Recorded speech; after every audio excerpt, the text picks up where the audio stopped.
an almost free choice of seats here. So we've set the stage and have provided some reason for optimism that this sustainability topic can actually be brought forward and developed. But now we can ask ourselves whether the bus is the final beneficent of this climate change debate, and we will be talking about this and deepening this debate with Stefan. And I would also like to welcome Marion Krüber. She's expert at the German Institute for Tourism Research and also expert at the and a project officer at the Technical University of the West Coast, and she has also brought out a technical study in Germany. So we're really looking forward to hearing more about that. Thank you very much, and this is your applause. Thank you for joining us. Annette Seidel will also be joining us, senior consultant of Mass Contour. That is a consultancy in tourism. She's been in tourism for 30 years and marketing and sales also for the bus sector, and I'm also looking forward to the insights that she can provide because she has contributed a lot to the development of sustainable tourism and bus services. Thank you very much, and this is also a round of applause for you. And the last one, and hopefully you will continue to put up your hands there. This is the Senior Manager of House and Logistics and Mobility, Jürgen Schulteis. He's the head of mobility at home, and he's also in charge of climate change and transport, the portfolio. So another round of applause for you, following which we can get into medias res. The topic is changes in travel behavior. Is the bus the ultimate beneficent of the climate change and the climate crisis? Sounds, yes, a bit bold, but let's first talk about the changes in travel attitudes and behaviors. And turning to you, nowadays we're already traveling sustainably, and can we already see the trends? You set up a study, as I pointed to at the introduction. Microphone should be on. Maybe you can pick this one up. Yes, in order to answer the first question, I would say we are not traveling as sustainably as we claim to. The result of our study shows that the holiday travel patterns of Germans and their attitude following the question of how sustainable it should be, and the answer of 1 in 2 Germans is that their holidays should be environmentally compatible, they should be ecological. Some go even further, that they should be socially compatible, so that the rights of the employees are protected, that it should be in harmony with the local population, etc. But those are actually very good figures, first of all, but they only reflect the initial attitude of Germans. But what they actually do, what happens in reality, is somewhat different. It's a different picture. If you look at the actual picture, you see that you can say that when it comes to long-haul travel, everything that are long holidays, more than 5 days, it is really the number of trips where sustainability is a salient point when it comes to the decision of making the travel is in the single digits. Obviously, there are more shares of trips and travels where sustainability is a criteria, but at the end of the day, I think it's only 1 in every 4 travels and trips where sustainability has any impact at all. And in the last couple of years, we don't see much in terms of shift there. We see some cultural travels, which are more short-distance travels, and it's easier perhaps to include sustainability aspects there because you have a larger offer as well, a choice, and a larger choice also in terms of travel modes. And there's also a tendency there on the increase in terms of sustainability, but we do see that there's a strong discrepancy, really a difference between what people state and wish for and what they actually do. And when it comes to the decisions of travel or around travel, other aspects are more important. We've investigated this in terms of transport mode. and asking people, is sustainability an important aspect when it comes to your choice? And people say, well, other things are aspects are more important: safety, comfort, and also a time aspect. How much time is spent on travel? And those are criteria that are more important than the environmental friendliness of the transport mode. This isn't just the case in tourism, but also when it comes to transport, also in purchasing. Other aspects there are more or come into the play, such as price and availability, that play a salient role as well.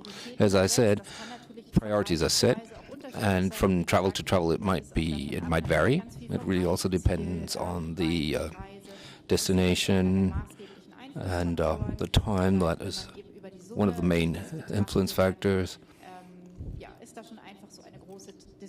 So there's a huge discrepancy, really, if you just compare that to the statements. So we've seen what the demand side is, so there's some margin there. But if we look at the travel sector, tourism or the travel sector isn't really known for its sustainability. That might be changing, but to what extent is it changing? I mean, you've got a lot of experience with companies in this area. Do you see that there's a will to embrace change, or still some reluctance? Well, it is a fact that this sector is having some difficulty embracing sustainability. First of all, it has to do with a lot of hurdles, bureaucracy. The companies do not know according to which criteria or labels they need to act and obtain certifications. Or in Germany, we have up to 200 different sustainability seals that you can receive in terms of certification. So the demand is somewhat confused, but also the provider situation is confusing. And the question is how to embrace all of that. And the other question is the energy crisis that has contributed to the fact that companies think about energy consumption, general consumption of resources, and those are things that are not positive, really, or factors that are not positive, but they provide an impetus to find a new orientation. We have new instruments also in order to do this, but in general there's also an awareness raising amongst the providers. I need to, as a provider, be aware of those issues, and how can I implement them with my staff. And this is also a question of time and competences as well. If I look at those certification programs, it's very, very difficult to ascertain the data, to investigate the CO2 footprint on the basis of methods that are quite opaque. I'll be quite straightforward about that. So we need more transparency, more ease of use, and right up to the digitalization of data and their evaluation. And on the back of that, I can then derive measures that are also useful. And it's more than just simply using a towel a second day instead of just one day, but really to look at it much more holistically and provide a transition in the sector that is more holistic. Well, for sustainable business models, we need simpler framework conditions, or what do we need? Or a different mindset? No, we need not just a different mindset, we need a different language. I think the sustainability concept really is threadbare, really, and it doesn't really represent anything anymore. It's hollow. Something that we forget is that we're already in the second half of the 19th century. It had become obsolete, and that is what I mean when it comes to a forest economy. At that point, it was about achieving a maximum of return on the relevant plot, and that's what Mr. Kalowitz actually defined as sustainability. And I believe that from my perspective, we need to see in a measurable way how is the energy efficiency when it comes per capita and kilometer, whether it is long distance or short distance is irrelevant there. And what are the choices that I have in order to provide that energy? And then we have the right guidelines. On the one hand side, it's obvious that we have really a monster of bureaucracy here. But maybe we can just make it more measurable. And the problem is that we have so many seals that nobody knows anymore what they really represent and what their effect is. Well, this concept of sustainability is actually already somewhat obsolete, as you say. It exists, has been existing for a long time. Now, venturing against the future, which is really your topic, what are the concepts, the words that we need also in order to make sure that we embark on that path towards sustainability? Well, I'm trying to really focus on the positive examples. And yet, you also need to point out what not works, and you put it quite succinctly, as you said, these different calculation formula that exist. Or another one of these concepts is compensation. Fantastic studies that show that compensation is practically ineffectual. To finance a tree in Malaysia is absolutely no link to my travel and aviation. So stop compensating when you fly and take an aircraft, because you're just throwing it out of the window, your money. What can we do? So at the end of the 90s, I actually wrote a PhD on sustainability. It was called viability, future viability. And it is just as ineffectual, obviously, as the other concept. But the question is, how can future generations benefit? And how can we provide positive examples? And I think this is a central task for me. That is why when I get on stage or write articles, that's what I do. The Bavarian tourism marketing, I wrote for them a small essay on mobility and tourism. And it becomes quite clear and palpable how easy it is to combine long-haul offers with the great variety of short-haul offers also that exist. So both in terms of incentives for long-haul, but also locally. This is certainly not an approach to change or to find the right concept, but it does show that there are opportunities and there are tools to actually make a significant impact. Well, we have the systemic sciences, and we know about the boundaries of the planet. So at least globally, we can see where we have actually crossed those boundaries, and we can break it down to states and individuals in their countries.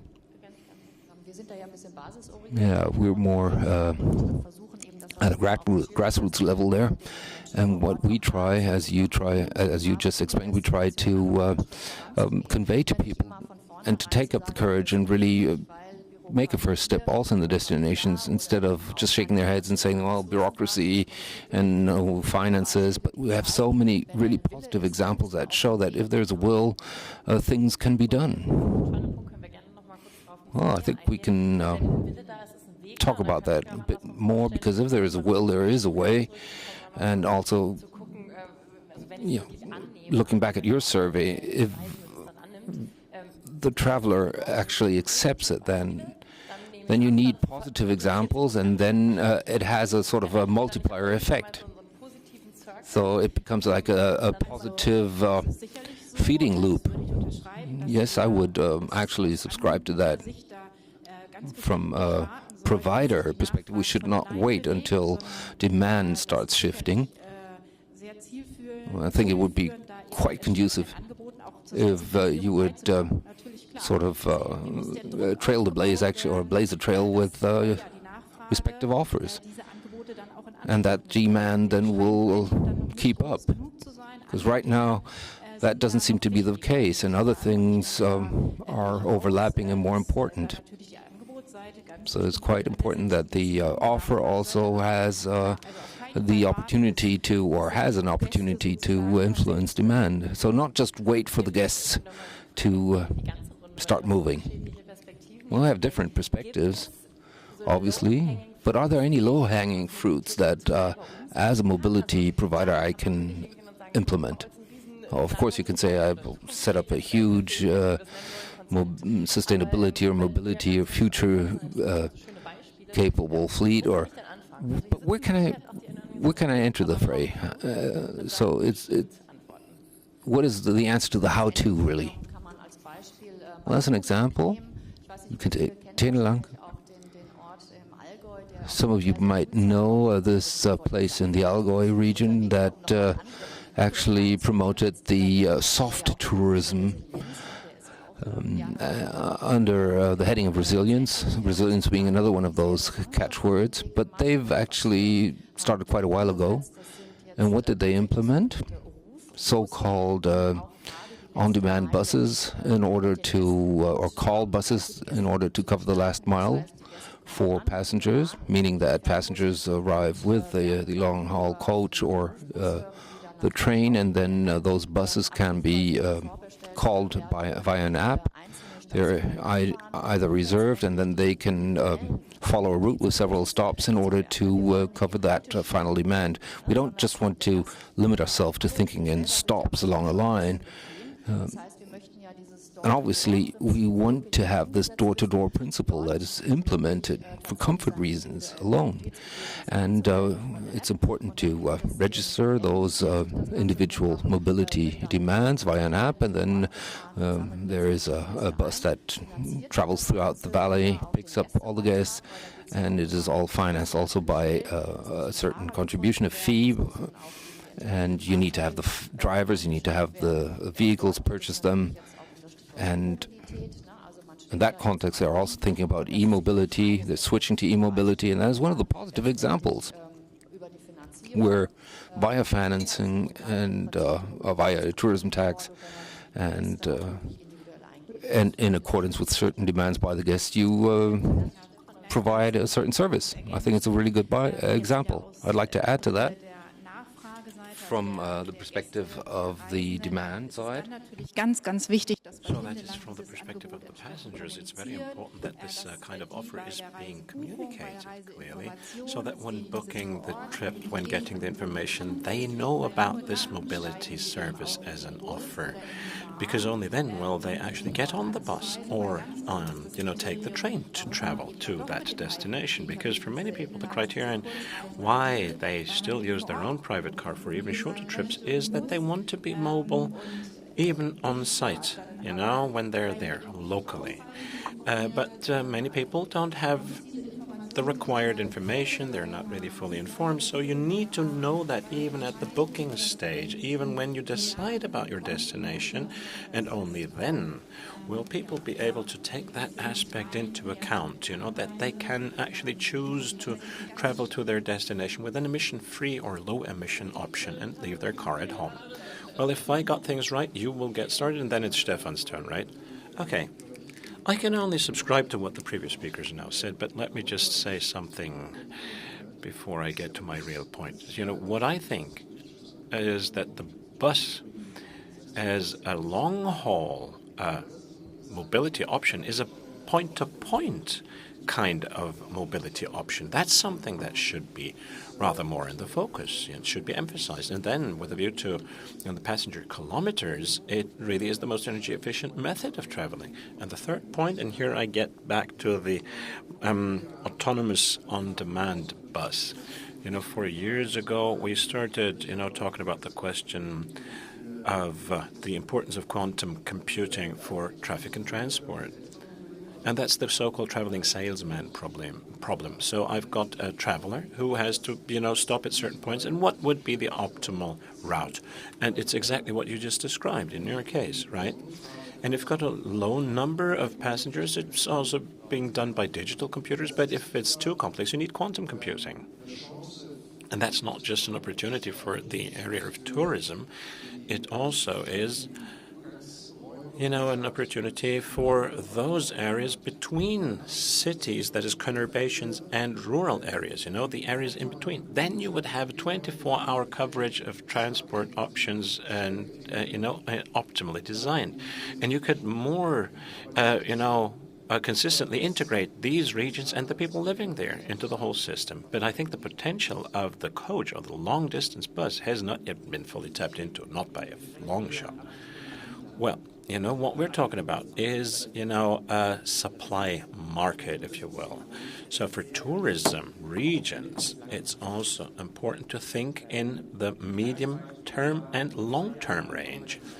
2 years ago, I went to give a presentation in the Valsa Valley, and I got to know the operators of the local public transport system, and they said they decided to offer a bus line to the small Valsa Valley in a 10-minute rhythm. And you can imagine the numbers of tourists there. And even that bus line was not profitable for 5 years. And the local public transport providers, they said, we will do that. We will invest because we believe this is going to work. And in the 6th year, it started becoming profitable, more so in the 7th and even more so in the 8th year.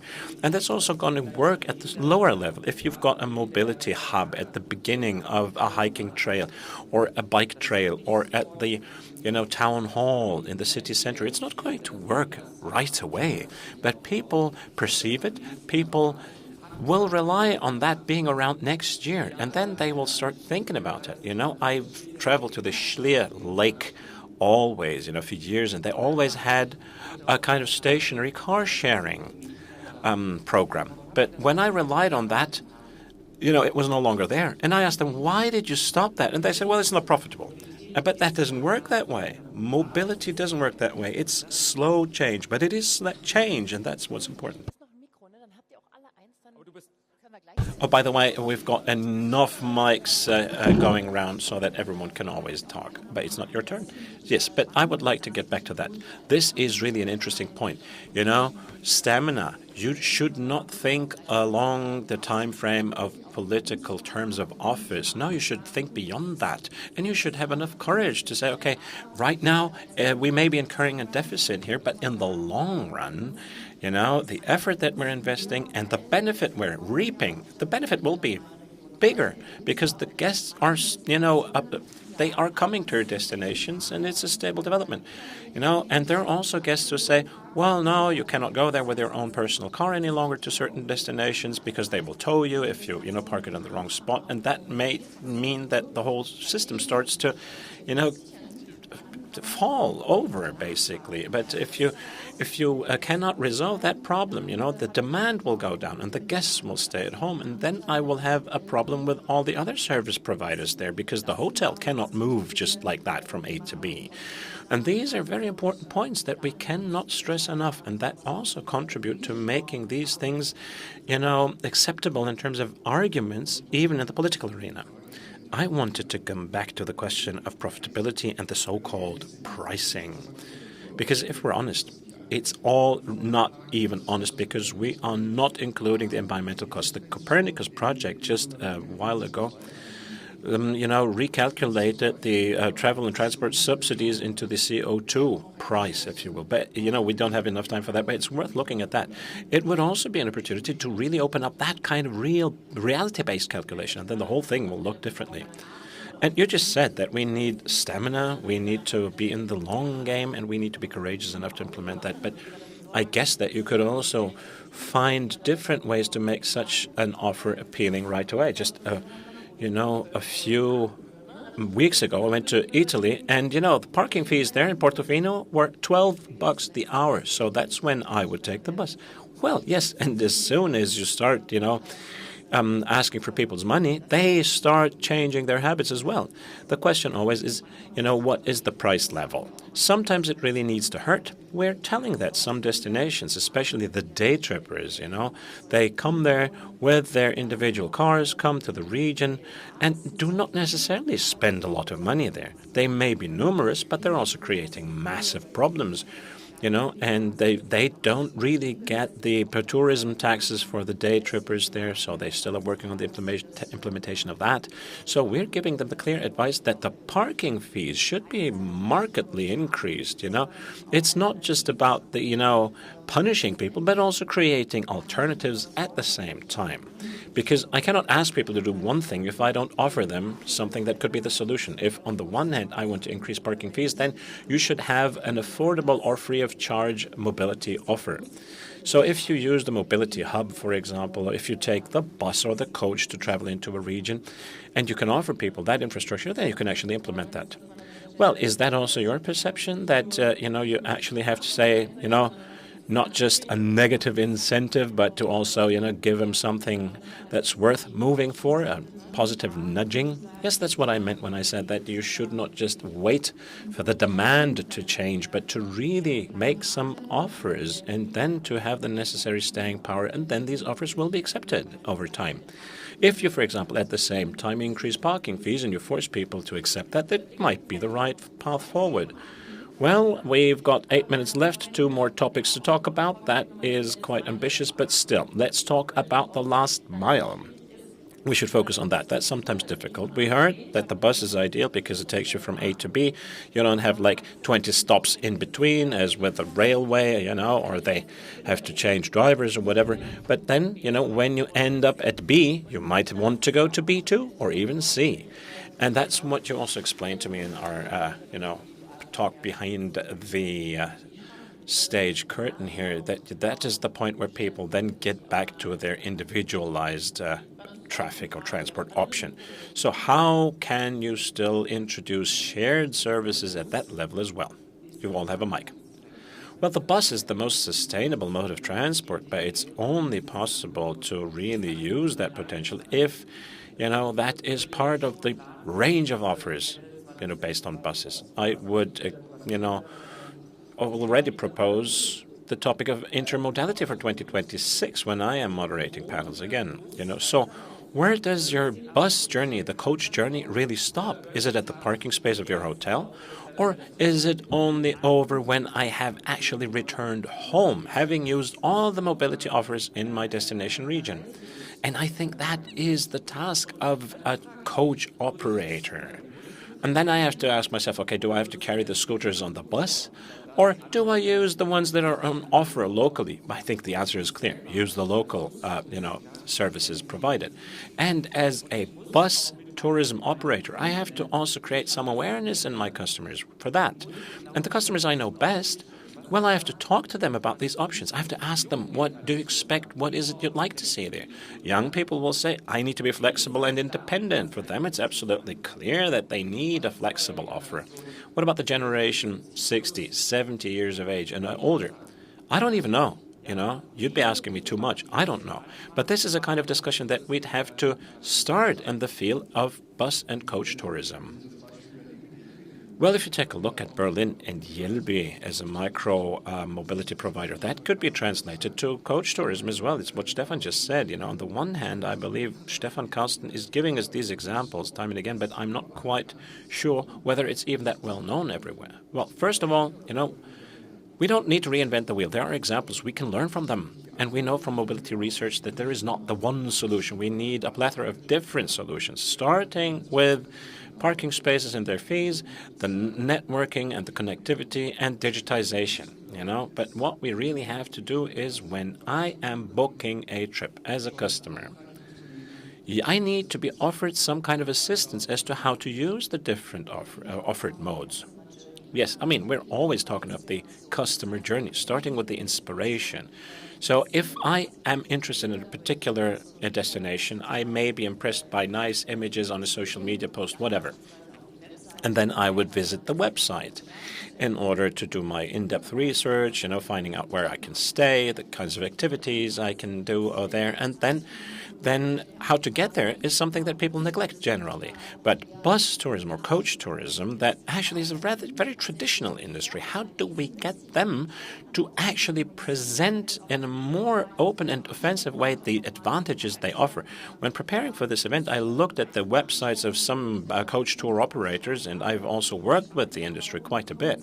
The question to me is, why don't they even communicate that openly, that they are not just the most environmentally friendly mode of transport, but, that you've got a kind of a community and that you can have, experiences together. We don't have to have an antiquated or quaint discussion about the heating blankets or stuff. No, but it really is an opportunity for them to tell people that they are climate friendly, that they're eco-friendly, and that the products that they're offering should be also changed so that I can go to a destination that is actually characterized by sustainable products. And if you do that, you can, I think, even attract other groups of guests. If you have an outdoor active kind of holiday you're offering and then you offer them to get there by bus, that is a new package, right? And I would have to probably say goodbye to some of the traditional approaches in my advertising. And the trip in a bus is so much more relaxed than, sitting behind the wheel yourself, doing stop and go. And the internet is also quite frequently better connected than when traveling by the train, Okay, let me just support what Annette just said. We also found that out in our study. Or else, we also know it all ourselves, that the different target groups have different requirements. And Stefan just said that the younger ones, are rather more individualistic. They want a flexible offer. So, travel programs that are actually fully predefined, perhaps they can be somehow opened up. Perhaps you've got, flexibility windows that you could introduce. The older generation, they may, feel, more certainty about a really rigid, planned trip. So the demands and the, desires may be different. And I can offer different things to different groups. So, young people need to be talked to in different ways and about different topics compared to the older ones. And there's a lot of potential by just individualizing these trips. Not just the portfolio, but even within a single journey, you can offer different options, and that might convince more guests or passengers, respectively. Stefan. Well, the tourism tax card, do you have that in a digital format? Well, in some regions you do have that. Yes, and they also offer mobility tickets. So, so you could actually, for example, when paying the tourism tax, you can also use the local public transport. Yes, and otherwise, as a tour operator for coaches, I would have to, for example, integrate that into my offer and make that part of my pricing so as to make sure that people can use the mobility services on site without additional costs. Very good that you mention it. We're almost done, but, to get back to the title of our panel, is the coach actually a beneficiary of the climate crisis or not? Let's just go through the round and be quick. Okay, it's not enough, is my brief answer. It's not enough to just rely on numbers, facts, and figures. The offer has to become broader in terms of sustainable mobility. It needs to be actually a beneficiary, but the framework conditions needs to be changed. And you also have to do something yourself, become active. And yes, it's got the potential, and I think the German population actually see that. They know that buses or coaches are climate and eco-friendly, but it's an advantage that cannot be fully leveraged yet. But I am optimistic for the future. Thank you so much for this interesting round. It was fun. And we will now go into greater detail in a small fireside chat. And the question is, do we need a label or not? And that's what we'll be talking about during our next event. Thank you very much for the interesting discussion indeed.